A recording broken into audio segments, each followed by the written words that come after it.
आइए हम वचन में जाएंगे। सभी को जय मसीह। वचन में जाने से पहले एक छोटा सा प्रार्थना करेंगे। धन्यवाद करते हैं पिता परमेश्वर, सुंदर सा दिन दिखाए पिता परमेश्वर। प्रभु जी एक नया दिन फिर जी इससे पिता परमेश्वर हम सभी के जीवन में लाया पिता परमेश्वर। प्रभु जी बहुत से लोग हैं जो कि आज के दिन को भी नहीं देख पाए पिता, लेकिन पिता परमेश्वर हम सभी को लाने के लिए मदद किया पिता, उसके लिए धन्यवाद करते हैं पिता। रात में अच्छा मीठा नींद दिया पिता, उसके लिए धन्यवाद करते हैं पिता परमेश्वर। राजाओं का राजा है परमेश्वर, पिता परमेश्वर। आज जो वचन होना जा रहा है पिता परमेश्वर, उसमें आप पिता परमेश्वर समझने के लिए प्रभु जी पिता परमेश्वर समझने के लिए पिता परमेश्वर ज्ञान दे पिता, हम प्रार्थना करते हैं प्यारे पिता परमेश्वर। इस वचन पर चलने वाले बने, सिर्फ सुनने वाले नहीं, परंतु प्रार्थना करते हैं। सारी याद महिमा पर देते हुए प्रार्थना प्रभु यीशु मसीह के मधुर नाम से मांगते हैं, आमीन। आइए हम आज देखेंगे भजन संहिता 84 अध्याय 1 से लेकर 12 तक देखेंगे। इसमें क्या है कि हेडिंग है परमेश्वर के भवन की चाह। यहाँ पर परमेश्वर के भवन की चाह के बारे में बताया गया है। यहाँ पर यह कौरवंशियों ने क्या किया, भजन गाया है। कौरवंशियों ने भजन गाया है यह। और एक बार और हम देख सकते हैं कि 42 अध्याय में, भजन संहिता 42 अध्याय में भी कौरवंशियों ने गाया था ऐसे ही भजन। आज हम देखेंगे 84 में भजन कि वो क्या है कि परमेश्वर के भवन में जाना चाहते हैं। वो चाह है उनको परमेश्वर के भवन में जाने के लिए, वो ललाहित है कि हम कैसे परमेश्वर के भवन में जाए, क्योंकि वहाँ पर क्या होता था, रीति रिवाज था कि साल में एक बार ही वो परमेश्वर के भवन में जा पाते थे। लेकिन वो आज परमेश्वर के भवन में जाने के लिए ललाहित है, ऐसा वो भजन गा रहे हैं। और हम देख सकते हैं कि यहाँ पर कौरवंशीय जो है कि वो परमेश्वर के भवन में जाना चाहते हैं। और उसकी हम 1 पद से लेकर 12 पद तक देखेंगे कि इसमें क्या है, वो परमेश्वर की प्रशंसा और बढ़ाई करते हैं कि हम परमेश्वर के भवन में जाना चाहते हैं। हम पहले पद को देखेंगे। लिखा है, हे सेनाओं के यहोवा तेरे निवास क्या ही प्रिय है। यानी कि यहाँ कौरवंशियों जो है कि वो कह रहे हैं कि हे परमेश्वर तेरा निवास क्या ही प्रिय है, अर्थात कि परमेश्वर का जो निवास है, स्थान है, वो बहुत प्यारा है। वो परमेश्वर का निवास स्थान बहुत प्यारा है, अर्थात परमेश्वर के समीप रहना क्या हमें प्रिय है, क्या ही प्रिय है। क्यों प्रिय है? क्योंकि हम परमेश्वर के भवन में यदि परमेश्वर के पास समीप रहेंगे तो हम अपने आप को बहुत सुरक्षित महसूस करेंगे। अपने आप को बहुत हम सुरक्षित महसूस करेंगे कि हम सुरक्षा महसूस करेंगे। बीमारी, जैसे कि कोई बीमारी ना आ पाएगी। श्राप जो होगा वो खत्म हो जाएगा। जो शांति हमारे जीवन में रहेगा, आराम रहेगा। चिंता भी जो रहेगा वो क्या हो जाएगा, परमेश्वर के समीप उपस्थिति में रहने से क्या होगा, वो भी खत्म हो जाएगा। और जो कर्ज होगा वो भी इत्यादि, ये सब चीजें क्या है, हम परमेश्वर के समीप, यहाँ पर कौरवंशी कह रहे हैं कि परमेश्वर के समीप रहना क्या ही प्रिय है। इसलिए परमेश्वर के निवास स्थान क्या ही प्रिय है। परमेश्वर का निवास हमें क्या करता है, सुरक्षा प्रदान करता है। परमेश्वर की उपस्थिति में रहना हमें एक अद्भुत प्रकार की शांति मिलती है। दूसरा पद देखेंगे। लिखा है कि मेरा प्राण यहोवा के आंगनों की अभिलाषा करते करते मूर्छित हो चला, मेरा तन मन दोनों जीवित परमेश्वर को पुकार रहे हैं। यहाँ पर हम देख सकते हैं कि परमेश्वर, जो कौरवंशी है, वो लोग कह रहे हैं कि मेरा प्राण है वो परमेश्वर के आंगनों में रहने की अभिलाषा है, और मेरा तन मन दोनों जीवित परमेश्वर को पुकार रहा है। अर्थात वो परमेश्वर के समीप जाना चाहते हैं, परमेश्वर की उपस्थिति में रहना चाहते हैं। उनको क्या है, एक नियम बनाया गया है कि इतने ही टाइम पर आप जा सकते हैं, लेकिन वो हमेशा के लिए रहना चाहते हैं परमेश्वर की उपस्थिति में। और एक वचन में भी लिखा है ना कि तुम ढूंढोगे तो और पाओगे भी, क्योंकि तुम अपने संपूर्ण मन से मेरे पास आओगे। यिर्मयाह 29:13 में लिखा है कि तुम जब ढूंढोगे तो तुम मुझे पाओगे। जब कब पाओगे? जब अपने संपूर्ण मन से क्या होगा? परमेश्वर के पास आओगे। परमेश्वर एक वादा करता है कि जब तुम पूरे मन से आओगे मेरे पास, तब तुम पाओगे। और भी वचनों में बोला है परमेश्वर ने, ये व्यवस्था विवरण 4:29 में भी लिखा है। पढ़िएगा कोई, व्यवस्था विवरण 4:29।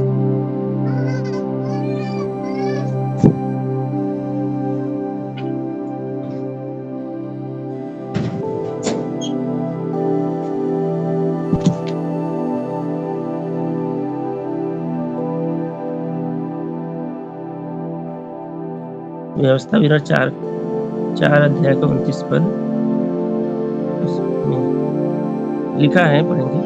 परंतु वहां भी यदि तुम अपने परमेश्वर यहोवा को ढूंढोगे तो वह तुमको मिल जाएगा। शर्त यह है कि तुम अपने पूरे मन से और अपने सारे प्राण से उसे ढूंढो। यहाँ पर परमेश्वर का वचन कहता है कि तुम सारे मन से, सारे प्राण से उसे ढूंढोगे तो पा जाओगे। यहाँ पर परमेश्वर, जब यीशु से परमेश्वर उनको निकाल कर लेकर जा रहा था वाचा किए हुए देश में, तो वहां पर बोल रहे थे परमेश्वर की तुम 4 अध्याय में बोल रहे हैं कि तुम मुझे वहां भूल जाओगे। तुम वहां जाओगे तो वहां के चकाचौंध में क्या होगा? मुझको भूल जाओगे। वहां के रीति रिवाजों में फंसकर तुम मुझको भूल जाओगे, मेरे आज्ञाओं को भूल जाओगे। फिर भी यदि तुम मुझको वहां पुकारोगे, मन से पुकारोगे, प्राण से पुकारोगे, तो सारे मन से, सारे प्राण से मुझको पुकारोगे, ढूंढोगे तो मैं तुमको मिल जाऊंगा। हमारा परमेश्वर क्या है? वादा करता है तो उसे पूरा भी करता है। हमारा परमेश्वर वादा करके मुकरने वाला परमेश्वर नहीं है। हमारा परमेश्वर क्या है? वो जो अपने तन मन से परमेश्वर को पुकारेगा, वो परमेश्वर को जरूर मिलेगा। और तीसरा पद हम पढ़ेंगे, हे सेनाओं के यहोवा मेरे राजा और मेरे परमेश्वर, तेरी वेदियों में कौरियों ने अपना पसीरा और सूपाबेनी ने घोंसला बना लिया है, जिसमें वह अपने बच्चे रखे। यहाँ पर गौरवंशी कहते हैं कि तेरे वेदियों में गौरवरिये ने, जो सबसे छोटी चिड़िया है, उसने क्या किया है? घोंसला बना लिया है। और घोंसला बना लिया है, वो तेरे समीप है। यहाँ पर हम आत्मिक रूप में क्या समझ सकते हैं कि जो चिड़िया है वो परमेश्वर पर क्या करती है? भरोसा रखती है। वो परमेश्वर पर भरोसा रखती है। वो किसी बात की चिंता नहीं करती कि क्या खाएंगे, क्या पिएंगे। इसलिए वो परमेश्वर उनको अपने समीप रखता है। क्यों? क्योंकि वो परमेश्वर पर भरोसा रखती है, इसलिए वो परमेश्वर पर भरोसा रखती है, इसलिए वो परमेश्वर उनको अपने समीप रखा है। लेकिन आज के मनुष्य जो है, जो कि देखो कि हमेशा अपने खाने पीने के लिए, पहनने के लिए, हमेशा हर एक जरूरतों के लिए क्या करते हैं? बातों के लिए चिंता करते रहते हैं। वचन पढ़ेंगे 6:26 में लिखा है, आकाश के पक्षियों को देखो, वे न तो बोते हैं, न काटते हैं और न खत्तों में बटोरते हैं, फिर भी तुम्हारा स्वर्गीय पिता खिलाता है। क्या तुम उनसे अधिक मूल्य नहीं रखते? यहाँ पर हम क्या देख सकते हैं कि हमारा जो स्वर्गीय पिता है पक्षियों को क्या करता है? अपने समीप रखता है। जब हम भी परमेश्वर पर भरोसा रखेंगे तो परमेश्वर हमें भी क्या करेगा? अपने समीप रखेगा। चौथा पद देखेंगे, क्या ही धन्य है वे जो तेरे भवन में रहते हैं, वे तेरी स्तुति निरंतर करते रहे। यहाँ पर कुरंसी फिर से कहते हैं कि क्या ही धन्य है जो तेरे भवन में रहते हैं। यहाँ पर चिड़िया क्या है? परमेश्वर के भवन में रहते हैं। आज के समय में हम क्या है? भवन आज के समय में क्या हो गया है? भवन एक आराधना का स्थल है। भवन एक आराधना का स्थल है। वह किसी भवन में परमेश्वर क्या है? किसी भवन में नहीं समा सकता। वो क्या है? हमारे मन में रह सकता है। वो हमारे, क्योंकि परमेश्वर इतना बड़ा है ना। यशायाह 66:1 में भी लिखा है ना कि यहोवा यूं कहता है, आकाश मेरा सिंहासन है, पृथ्वी मेरे चरणों की चौकी है। तुम मेरे लिए कैसा भवन बनाओगे और मेरे विश्राम का कौन सा स्थान होगा।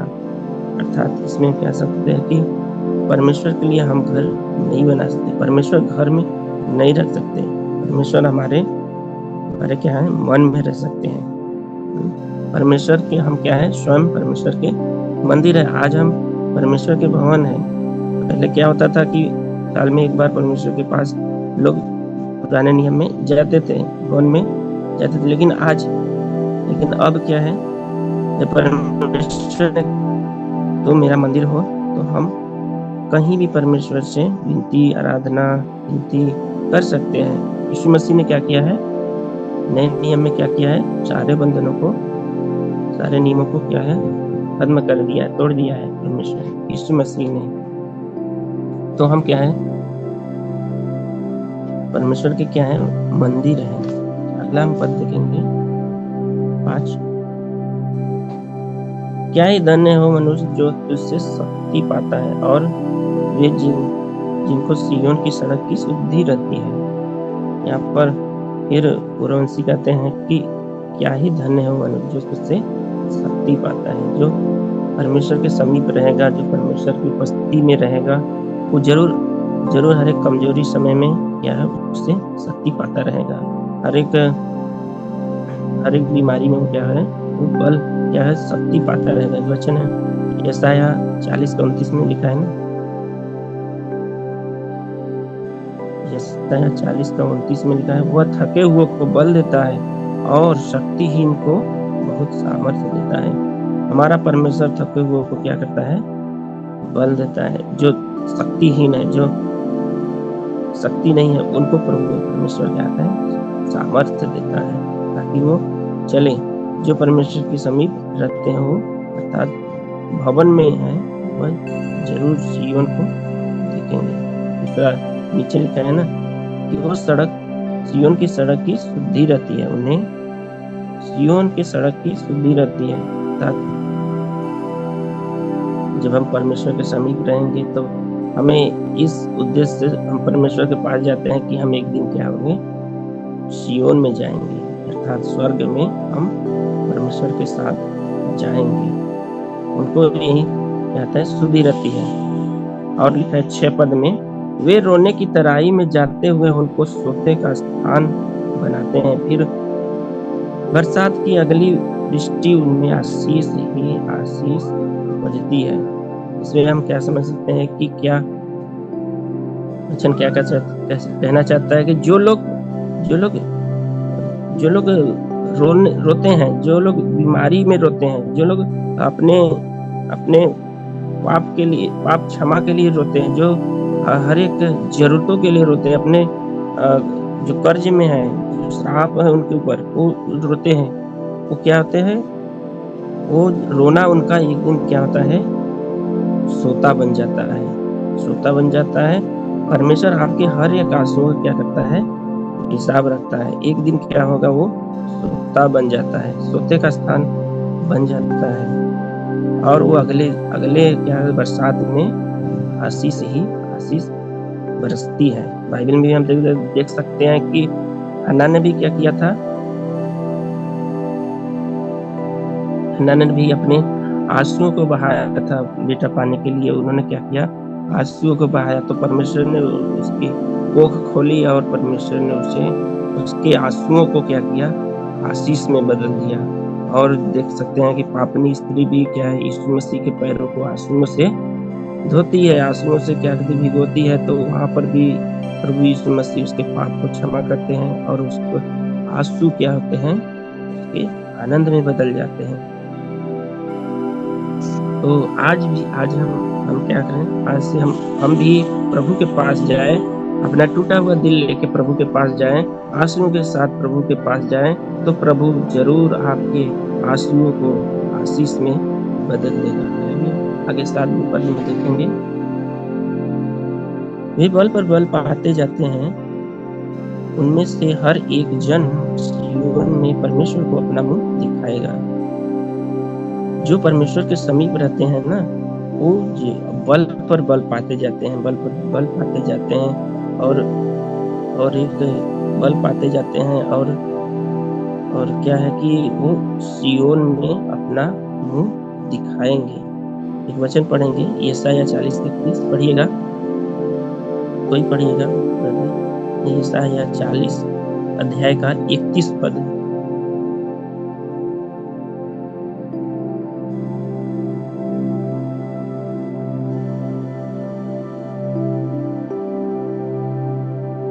परंतु जो यहोवा की बाट जोहते हैं वे नया बल प्राप्त करने पाएंगे। वे उकाब के समान उड़ेंगे, वे दौड़ेंगे और विश्रमित ना होंगे, चलेंगे और थकेंगे ना। धन्यवाद प्रभु, आप आशीष करें। यहाँ पर क्या लिखा है कि यशायाह 40:31 में है कि जो यहोवा की वाट जोते हैं अर्थात जो यहोवा के समीप रहते हैं वो नया बल पाते जाते हैं। परमेश्वर के क्या है यहाँ पर कुरवंशी बोल रहे हैं कि धन्य है वो जो क्या है चिड़िया उनके वेदियों के समीप अपना घोंसला बनाए, जो कि अपने बच्चों को रख सके, अर्थात वेदी के पास वो क्या है अपने बच्चों को रख सके। जो लोग परमेश्वर में बने रहते हैं वो लोग क्या होते हैं नया बल पाते जाते हैं।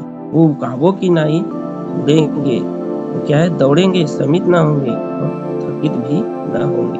वो क्या होंगे बछड़े की नाई। एक गाय का बच्चा जो पैदा होता है वो बछड़े की नाई हम क्या होंगे उछलेंगे, कूदेंगे और पालेंगे।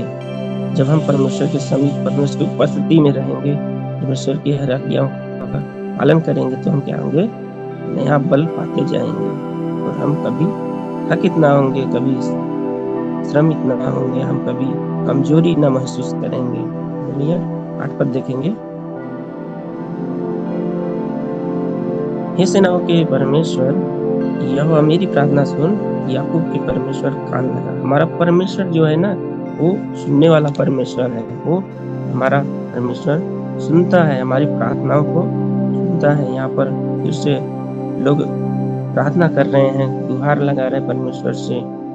परमेश्वर के भवन में आने के लिए उनके अंदर चाह है, ललाहित है और प्रार्थना कर रहे हैं। ये परमेश्वर, ये याकूब के परमेश्वर मेरी प्रार्थना सुन और अपने भवन में आने दे, अर्थात अपने समीप मुझे रहने दे, अपनी उपस्थिति में हमें रहने दे। हमारा परमेश्वर क्या है जीवित परमेश्वर है। वो हमारा परमेश्वर जीवित परमेश्वर है। वो सुन सकता है, वो परमेश्वर हमारा सुन सकता है, बोल सकता है, चल सकता है। वो हमारा परमेश्वर जीवित परमेश्वर है। हमारा परमेश्वर कोई मूर्ति नहीं है कि बोल नहीं सकता, सुन नहीं सकता, चल नहीं सकता, बातें नहीं कर सकता, लेकिन हमारा परमेश्वर क्या है जीवित परमेश्वर है। इसीलिए तो प्रवंशी बोल रहे हैं ना, ये परमेश्वर हमारी प्रार्थनाओं की ओर कान लगा। और हम 9 पद में देखेंगे, लिखा है हे परमेश्वर ये हमारी ढाल दृष्टि कर और अपने अभिषिक्त का मुख देख। यानी कि हमारा परमेश्वर बोल रहे हैं ना, बढ़ाई कर रहे हैं परमेश्वर की और बोल रहे हैं कि हमारा परमेश्वर क्या है एक ढाल के समान है। हमारा परमेश्वर के पास हम जाएंगे तो हमें क्या करेगा सुरक्षा प्रदान करेगा। जैसे ढाल क्या काम करता है, सैनिक जब लड़ने जाते हैं तो शत्रु से बचने के लिए ढाल का इस्तेमाल करते हैं ना, तो वही ढाल हमारा परमेश्वर है।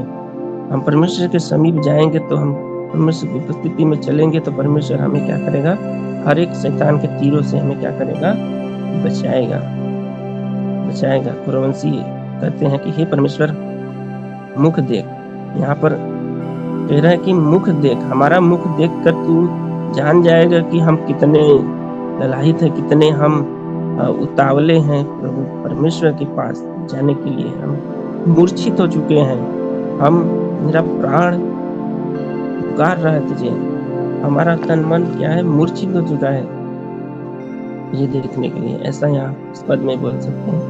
और 10 में देखेंगे, क्योंकि तेरे आंगनों में एक दिन और कई के 1000 दिन उत्तम है। दुष्टों के डेरों में वास करने से अपने परमेश्वर के डेवरी पर खड़ा रहना ही मुझे अधिक भावता है।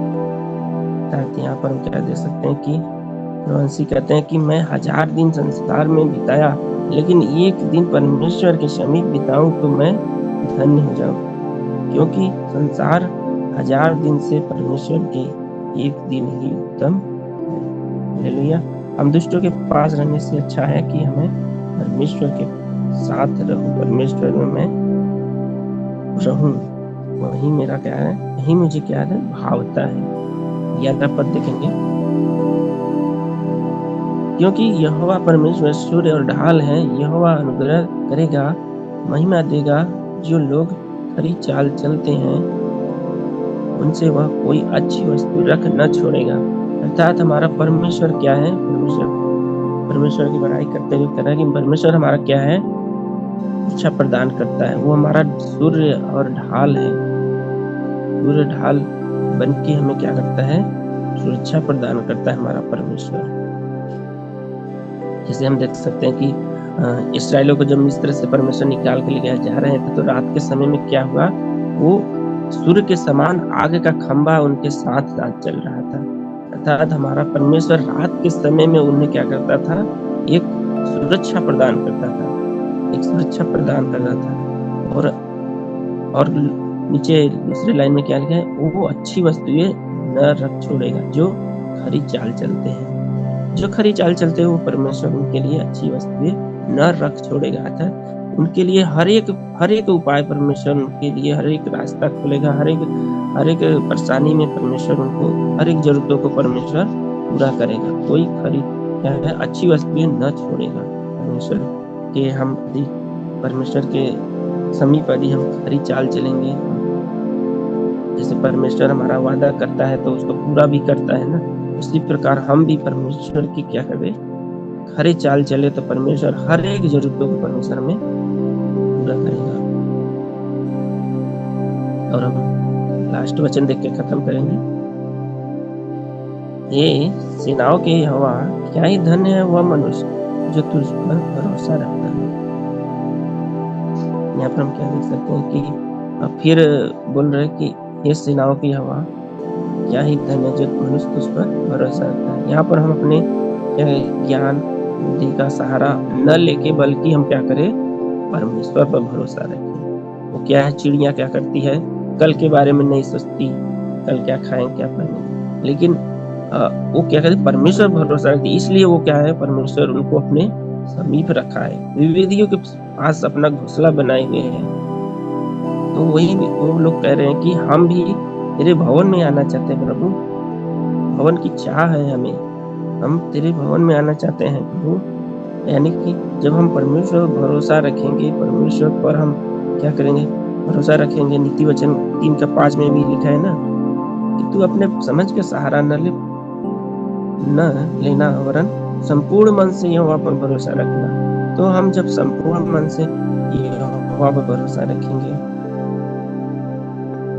तो हम जरूर परमेश्वर के पास, परमेश्वर की उपस्थिति में, परमेश्वर हमारे जीवन में क्या है, रह सकता है। जब हम उस पर भरोसा रखेंगे, अपने समझ का सहारा न लें। ऐसा हम इस वचन में, इस हम अध्याय में देख सकते हैं 1 से लेकर 12 तक। इस वचन के द्वारा हम सभी को आशीष मिले। जय मसीह की। अगला समय हम अपने सर को देंगे। ताकि परमेश्वर आगे बन कीजिएगा, आपको प्रार्थना करेंगे और इशारा करना पसंद करें। प्यारे खुदा परमेश्वर, आपको धन्यवाद स्तुति हो प्रभु इस पवित्र सुंदर समय के लिए। यहाँ पर जितने भी लोग जुड़े हुए हैं सबके जीवन में तेरे आत्मिक शक्ति से भर दीजिएगा, ताकि संसारगत जीवन को बहुत अच्छे से मेरे बिता सके और तेरे नाम को हमेशा ऊंचा कर सके। परमेश्वर, आज के इस वचन के द्वारा हम सबके आत्मिक जीवित को आप और भी मजबूत कीजिएगा, आपको महिमा मिले। सारी प्रार्थना यीशु मसीह के पवित्र नाम से विनती करते हैं पिता परमेश्वर, आमीन आमीन। ये मेरे मन यहोवा को धन्य कर, और जो कुछ मुझ में है वह उसके पवित्र नाम को धन्य करते हैं। ये मेरे मन यहोवा को धन्य कर और उसके किसी उपकार को ना दें। आमीन। परमेश्वर आप सबको आशीष करें। फिर हम कल मिलेंगे। जय मसीह।